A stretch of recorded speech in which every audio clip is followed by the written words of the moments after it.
Second game of the series from the deep app on Wednesday night. The Bulls dropped an extra inning game on Tuesday, but Wednesday would be a far different story. I'm Patrick Keenis, broadcaster for the Bulls. Welcome to another installment of Durham Bulls Daily, which is where you go, you know to go. The morning after every Durham Bulls game, we have a recap, highlights, other nuggets from the Bulls game the morning after the Bulls played.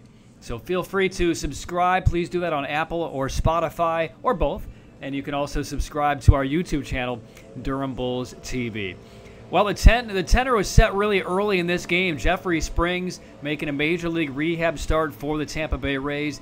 He underwent Tommy John surgery in April of 23, just a couple of months after signing a 4-year contract extension with the Tampa Bay Rays, and only made a couple of starts, 3 last year, before the elbow gave way.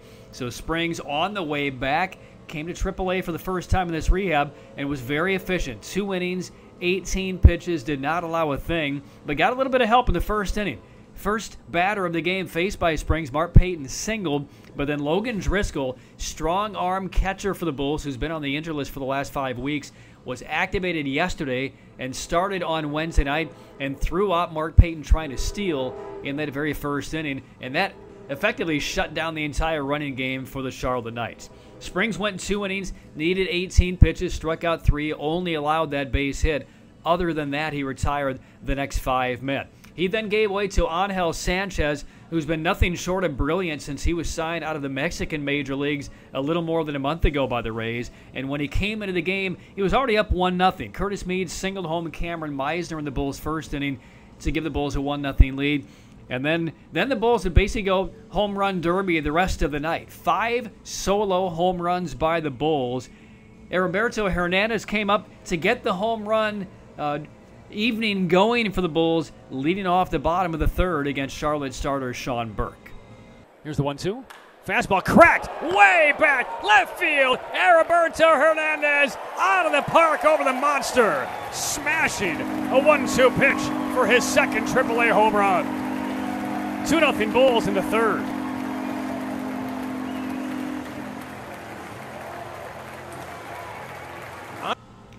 That was a 440-foot home run by Hernandez. That gave the Bulls a 2-0 lead. They would hit home runs in the next 4 innings after that one. Ronny Simon went deep in the 4th inning. Austin Shenton, a 2-out homer in the 5th. Logan Driscoll, in his first game back in over a month, hit a leadoff home run in the 6th. And then Curtis Mead, to begin the 7th inning, hit a home run. The Bulls hit 5. They had 2 doubles. So of Durham's 10 hits in the game, 7 went for extra bases, and the Bulls win 7-0. Angel Sanchez, 54 pitches to get through 5 innings of work, allowed 4 singles, no walks, struck out 4. He earned the win, and his record now goes to 4-1. Michael Gomez pitched the 8th. Manny Rodriguez got the 9th.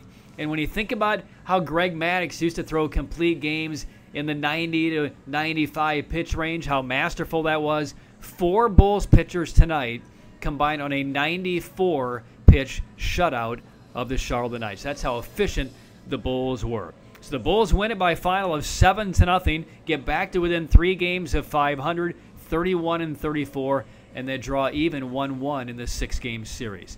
Third game of the series will come up on Thursday night, 6:35 first pitch. Tyler Alexander, who was optioned down by the Rays just last week, he'll make his second start for the Bulls. He got beat last week by Gwinnett. And Touki Toussaint, a former high-level prospect in the Braves organization, Toussaint will start tomorrow for Charlotte. He's 1-2 with a 5.26. Airtime on the Bulls radio network at 6:21. TV and streaming will kick off at 6:30.